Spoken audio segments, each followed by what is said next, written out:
Chapter है trigonometry. इस lesson में हम लोग ट्रिग्नोमेट्री के इंट्रोडक्शन के बारे में जानेंगे। सबसे पहले जानते हैं ट्रिग्नोमेट्री वर्ड आया कहाँ से। ये एक दो ग्रीक वर्ड से मिलकर बना है, जिसमें पहला है ट्रिगोनॉन और दूसरा है मेट्रॉन।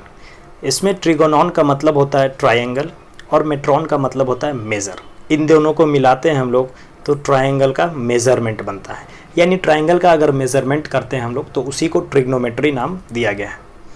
अब थोड़ा और इसका डीप थोड़ा देखते हैं। यहाँ स्टेटमेंट लिखा हुआ है कि विच मीन्स, यानी ट्रायंगल और मेज़र का मतलब होता है मेज़रमेंट ऑफ ट्रायंगल या study of relationship between sides and the angles of a triangle is called trigonometry. Measurement of triangle को भी ट्रिग्नोमेट्री कह सकते हैं, या फिर ये भी कह सकते हैं कि साइड और एंगल के बीच के रिलेशनशिप को जब हम लोग पढ़ते हैं तो उसी को हम लोग ट्रिग्नोमेट्री कहते हैं। एक एग्जाम्पल हम लोग इसका देख सकते हैं। आइए एक एग्जाम्पल यहाँ पे मैंने लिया है। एक टावर है जिसको मैंने मान लिया है AB, और यहाँ एक आदमी खड़ा है, टावर से कुछ दूरी पे खड़ा है, इतने दूरी पे मान के चलिए खड़ा है। ये यहाँ से टावर को देख रहा है, तो जो यहाँ से देख रहा है तो ये कुछ डिस्टेंस बना है, और फिर टावर के बॉटम से इसके पास का कुछ डिस्टेंस है। ये दोनों डिस्टेंस को एक आर्म के तौर पे मान सकते हैं। आप देखिए यहाँ पे ये दोनों एक आर्म फॉर्म कर रहा है, और इस आर्म के बीच में एक एंगल बन रहा है। उस एंगल को थीटा यहाँ पे लिखा गया है। थीटा लेट मान के चलते हैं हम लोग। ट्रिग्नोमेट्री में किसी भी एंगल को अगर मानना होता है तो उसको थीटा जस्ट मान लेते हैं। ये जस्ट एक साइन है, जैसे एक्स हम लोग कभी ले लेते हैं वेरिएबल्स के लिए, जस्ट उसी तरह से एंगल को दर्शाने के लिए थीटा ले लेते हैं। एक आदमी खड़ा है, टावर को देख रहा है, और यहाँ पे देख सकते हैं आपको कि इस आर्म और इस आर्म के बीच में की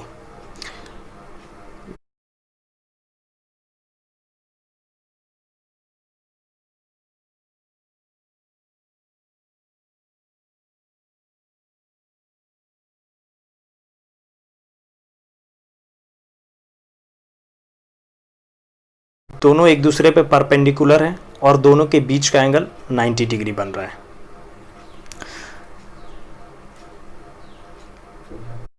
इस ट्रायंगल में आप देखें कि ये एंगल और इस टावर के बॉटम से लेकर इस आदमी तक के बीच की दूरी, और ये जो देख रहा है टावर को टॉप के, उसके बीच की दूरी, यानी कि दोनों डिस्टेंस को हम लोग, दोनों डिस्टेंस और इसके बीच फॉर्म हो रहे एंगल के रिलेशनशिप को हम लोग ट्रिग्नोमेट्री के अंदर पढ़ेंगे। तो आगे देखते हैं इसको, धीरे धीरे आप लोग को पता चलेगा कि हाँ वाकई में ये एग्जाम्पल कैसे फिर आपको आगे फिट बैठता है ट्रिग्नोमेट्री के अंदर। चलिए अब नेक्स्ट देखते हैं क्या है हमारा। नेक्स्ट है हमारा एक्यूट एंगल। एक्यूट एंगल यहाँ पे बताने का यही मकसद है कि आगे चल के आपको बस शायद नेक्स्ट लेसन में आपको ये एक्यूट एंगल देखने को मिल जाए। तो हम लोग देख लेते हैं एक्यूट एंगल क्या है। If an angle between two arms is greater than 0 degree and less than 90 degree, then the given angle is acute angle. अब यहाँ पे लिखा हुआ है कि अगर दो आर्म के बीच का जो एंगल बनता है वो 0 डिग्री से ज़्यादा होना चाहिए और 90 डिग्री से कम होना चाहिए। यहाँ पे हम लोग एक आपको एग्जाम्पल दिखाते हैं। पहले एग्जाम्पल देखिए। यहाँ पे ये एक ट्रायंगल है, ट्रायंगल ABC। यहाँ आप देखिए ट्रायंगल ABC है। इसमें आप देख सकते हैं A एंगल जो है वो 90 डिग्री से कम है। अब 90 डिग्री से कम ज़्यादा हम लोग कैसे पता कर देंगे, तो बस छोटा सा मैं एक आपको एग्जांपल दिखा देता हूँ। जैसे ये दो लाइन मैंने लिया है, ये दो लाइन एक दूसरे को कट कर रहा है, और हम लोग देख रहे हैं ये दोनों लाइन एक दूसरे को बिल्कुल सीधे सीधे कट कर रहा है, यानी सीधे सीधे कट कर रहा है। इसको हम लोग एक दूसरे का परपेंडिकुलर बोल सकते हैं। और जब ये एक दूसरे का परपेंडिकुलर होता है तो इन दोनों के बीच के एंगल जो बनते हैं वो होते हैं 90 डिग्री।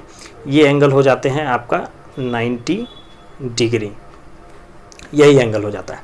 तो अब आप देखिए ये आर्म थोड़ा सा भी ड्रॉप होगा, जैसे यहाँ से आप देख सकते हैं ये आर्म्स थोड़ा सा भी ड्रॉप होगा तो ये आपको 90 डिग्री से कम का एंगल यहाँ से बना देगा।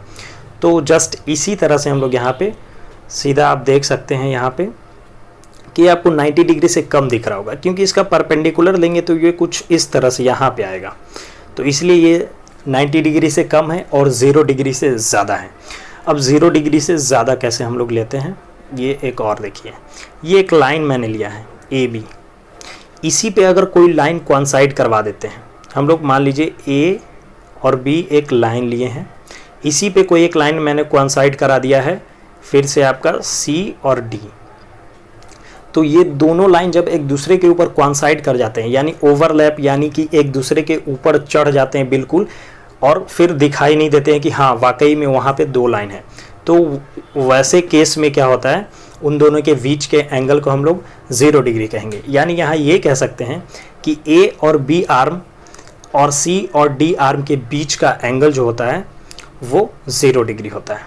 आपने यहाँ पे 0 डिग्री भी देखा, 90 डिग्री भी देखा, तो उम्मीद है कि आपको ये समझ आ गया होगा एक्यूट एंगल के बारे में। यहाँ भी आप देख सकते हैं कि एग्जाम्पल में इसमें भी दिया है कि यहाँ पे सभी एंगल 0 डिग्री से ज़्यादा हैं और 90 डिग्री से कम हैं।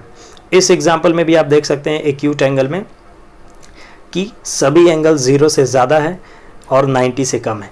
90 से कम या 90 भी होते हैं तो वो एक्यूट में ही आ जाते हैं।